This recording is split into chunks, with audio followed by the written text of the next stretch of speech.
I appreciate the chance for us to get together today. I don't know if we have anything that can help you, but what I'm going to do is go through the areas in which we work in, such as increasing cash flow, decreasing debt, reducing taxes. We also specialize in life insurance and annuities. After that, if there's any interest on your part, I'll gather some information, and when we get back together, we'll go through some of the specifics. But for right now, there's nothing to buy. You should just sit back and relax. Federal Financial has over 72 offices nationwide, representing several large financial institutions with billions of dollars in assets, some of which have been around for over 100 years. I've been involved in the financial services business now for over 10 years, and I'm a registered investment advisor. I've been involved in just about every phase of the business, so there's not a whole lot that gets past me at this point in time. What we do is we teach people about money, how it works and how to make it better work for them. Our goal is one thing and one thing only: to help people become financially independent. When the interest on your savings is greater than the money you're currently earning, you no longer have to work. You may choose to, but you don't have to. That's financial independence, and that's where I'm going. What I'm going to do is touch on some of the issues and challenges that face us today, and then I'm going to talk about the solutions. If you look at the past 10 years, people's incomes have been rising, but so has the living expenses. For many Americans, there's no real way for their incomes to have kept up with the cost of things. And what has happened is that people have gotten themselves into debt. A lack of security has ensued. Poor savings habits step in, and that creates some real problems. Which brings me to my point. Out of 100 people that are turning 65 today, only four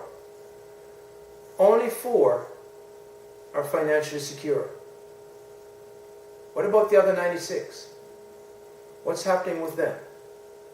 Well, they're probably living off of charity, living with their family, or more importantly, probably the majority of them probably still out working. Look at the people, the seniors who are still working at Walmart. Which reminds me of a situation the other day when I was at Wendy's, when I was sitting there having my fast food lunch, burger and fries and so on, and I saw this elderly lady come from behind the counter, and she had on a Wendy's uniform. She obviously works there, and she disappeared out of my sight. And towards the end of me eating, I looked around to see where she was at, because she hadn't reappeared, and when I looked and looked really good, she was under the table. And I went, what the hell is she doing under the table? Well, she was under the table scraping gum from the underside of the table. Now, this woman had to have been in her late 70s, early 80s. And she had to be working. She had no choice. That's a very, very serious situation. It's something that I'm not going to allow to happen to me, and I certainly don't want it to happen to my clients. Let's talk about the solutions. What we do is we work in some key areas involving 7 steps to help build your financial future. We then weave these steps together to help people increase their cash flow, decrease debt, and reduce taxes so they can retire as soon as possible. Our goal is to help people become financially independent as quickly as possible. So what I'm going to do is rip through these areas real quick. Stop me if you have any questions, bearing in mind the areas in which you might have some specific needs or priorities, and we'll get back to those and develop a strategy later on. Okay? Step 1, inspect what you expect. It's very important to know where your money is coming from and where it is going to in order for you to become financially independent. if you don't know what's happening with your money, where your money is currently located and what's going on with it, whether it's fees or interest or anything like that that's going on with it, it's very difficult for you to plan your financial future. In other words, you're going to be very ineffective in becoming financially independent. So we work with people here to develop a budget and help them get an idea of what's going on with their cash flow. Step 2, increase cash flow. What is your definition of cash flow? Well, our definition of the cash flow is that whatever's left over at the end of the month, after all the income comes in and all the expenses go out. Which brings me to a question for you with regards to your taxes. Do you get a tax refund at the end of the year? You do. Well, do you realize what's happening is that you're actually giving Uncle Sam this money and letting him have it for a year, and there's no interest on it, and at the end of the year he's actually giving it back to you, and the same amount of money you've paid in over the entire year, he gives you back at the end of the year. That's an area in which we're working to try and show people how to better manage their tax refunds and help them perhaps use that towards their financial future. Step 3, eliminate debt. We have a program called the Debt Eliminator. And what that does is that it shows people how to reduce their debt in approximately half the time that would normally occur if they continue to pay their debt month in, month out. For example, here you have someone, a couple who, if they continue to pay off their debt, it would take them 26.8 years to completely pay it off. And so what we do is we show them how they can actually eliminate their debt in about half that time, 13.1 years. It's the same debt, it's the same monthly payments, no refinance, but we show them how to strategically pay off that debt as soon as possible. And as a matter of fact, if they continue to make those same monthly payments after that debt is paid off, but instead of paying it to the companies that they owe the money to, they pay it to themselves, they can actually accumulate over $500,000 in 26.8 years. Step 4, develop an emergency fund. Do you currently have an emergency fund? Well, what we suggest here to people is to have an emergency fund in case of any sudden surprises that come about in their lives that unexpected. And we tell people that they should have 3 to 6 months worth of an emergency fund. Their monthly expenses should be about 3 to 6 months worth of monthly expenses. The emergency fund, it should be safe. It should be incurring a rate that is greater than their checking account. It should be separate from their checking account, however, and there should be systematic contributions to that emergency fund. Step 5. Here's where we talk about insurance, specifically life insurance, and to help people make sure that they have an adequate amount of life insurance. In the event that there's a couple who have a couple kids and the breadwinner no longer comes home, something's happened to the breadwinner, then how are those kids going to be taken care of? Who's going to take care of those kids? So the life insurance steps in and helps supplement or take over where that breadwinner is bringing the money in, to give that family money so their lives can go on uninterrupted as if the breadwinner was still alive. So that's an area that we can get back to. Step 6. Now this is the biggest one. And if you listen to me, this could change the quality of your life. This is the one everyone likes the best. Step 6 is about long-term savings and long-term income. Now there are two elements, two financial battles at play here. First, there's inflation, which we'll talk about in a minute, and taxes. Because everybody knows it's not how much you make, it's what you keep. And taxes will hurt you if you're not careful. Let's talk about inflation. Have you ever heard of the Rule of 72? Let's review it. The Rule of 72 says that whatever interest rate you're saving at, let's say 4%, you divide that into 72, and that will tell you how many years it will take for your money to double. So 4 into 72 is 18, so every 18 years, your money will double. Here's the example. Let's say you have $100 that's earning 4%. In 18 years, your money will double to $200. What will happen in the next 18 years? Absolutely. It'll double again to $400. The big question though is, in 36 years from now, can $400 buy what $100 can today? That's inflation. And so if people are saving, where are they saving? Banks, credit unions, CDs, where they're not even getting 4%. They might be getting 1 to 2% if they're lucky. And you see what's happening. Money is growing, but so is inflation. They're losing purchasing power, and they will never retire. Big, big problem. The solution to this is to help people to get a potentially higher interest rate, say 6 to 12%. Look at this example. Let's say you're 29 years of age and you've got $10,000 and it's earning 4%. Well, we know from the rule of 72 that after 36 years, that money will eventually grow to $40,000. You're now age 65. You're ready to retire. The kids are gone. The house is paid for. And you want to retire. Let me ask you, how long is that $40,000 going to last you? The way you spend money, probably half that time.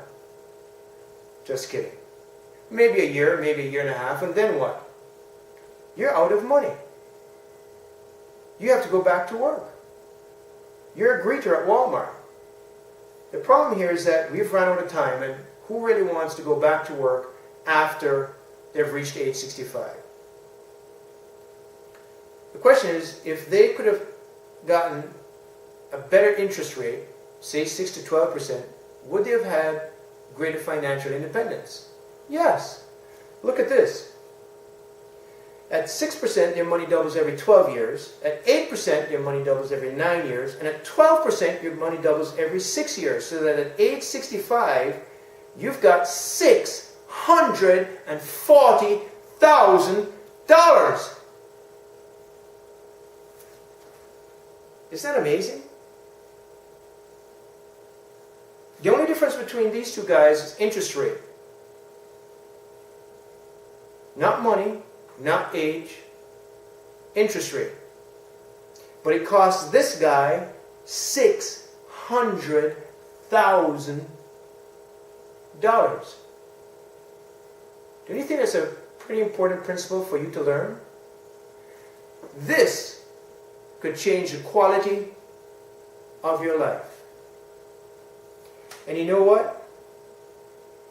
It's not about the $10,000. It's about saving money on a monthly basis at a decent interest rate where you're actually guaranteed not to lose money. If you will save for you, there may come a day when you're not out earning your money, but your money is out earning you. Pretty awesome, huh? So the million-dollar question is, where can you get a decent interest rate where you're guaranteed not to lose principal, but actually guaranteed to make money? Well, there are 3 strategies. I'm going to give you a synopsis of the 3 strategies, and I want you to tell me which one makes the most sense for you, so that when we get back together, I know what makes sense for you, what is suitable for you. First, there is the fixed approach, where you get a guaranteed fixed rate. It's a low rate, maybe 1 to 2%, maybe less. The problem here is that that's very risky because of inflation, which we talked about earlier. The second approach is the stock market, the other end of the spectrum. Mutual funds, 401ks, IRAs, and that sort of thing is in this area, where you have a potential for high returns, but you also have a greater risk of losing your money. And a lot of people have, because it's been pretty dicey lately. The third strategy is the equity index strategy, where all your principal saved is guaranteed. All the interest earned is protected. And all interest earned is linked to the S&P 500, which for the past 25 years has averaged almost 10% a year. Out of these three strategies, which one makes the most sense for you? The index strategy? You know, that's a very popular strategy. Let's talk a minute about it. Have you heard of the S&P 500? Well, the S&P 500, the Standard & Poor's 500 stock index, is the 500 most widely held companies in America, representing over 100 different industry groups. In fact, the S&P 500 represents almost 70% of the total domestic equity market capitalization, almost 70% of the U.S. economy. But get this, the S&P 500 has averaged almost 10% a year for the past 25 years. If you had invested in the S&P 500 25 years ago and averaged almost 10% a year, you'd be happy, right? Now, when we get back together, if we've determined that the index strategy in fact is suitable for you, I'll then discuss the specific products, the costs, the caps, the floors, and other terms and conditions. But for right now, I'm just going to give you an overview of the index strategy and how the interest crediting actually works. All interest earned is linked to the S&P 500 up to a cap of about 12%. So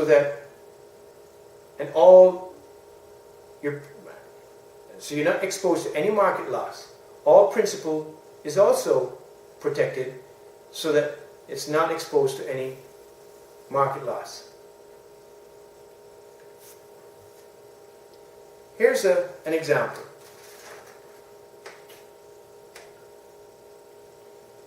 Let's say that you had contributed $10,000 to the index strategy a few years back. And in the first year, the S&P 500 does 10%. Your account value is now $11,000. In the second year, the S&P goes up another 10%. Your account value is now $12,000. In the third year, the S&P 500 loses 20%. Is that possible? Absolutely. In fact, it did. But instead of your account value dropping from $12,100 to $9,600 in the third year, it remains at $12,100. Isn't that a pretty important principle for you to learn? So you can see why the index strategy is becoming one of the most popular. And you can see why one of the best ways to get a great rate of return is to be invested in the index strategy. But you can't win the rate of return battle and the inflation battle alone and forget about taxes. In fact, I'm going to show you an example that's going to shock you in how important it is to incorporate both the rate of return battle and the tax battle. Let's say 30 years ago, there was this guy who was 30 years of age, and he didn't understand any of this. So he goes into the bank and says, "Mr. Banker, I want to have $1 million by the time I'm 60. Tell me what I've got to do." So the banker goes away and figures it out, comes back and says to him, "Well, you need to put away $1,600 a month for the next 30 years at 5%, and you'll have your $1 million.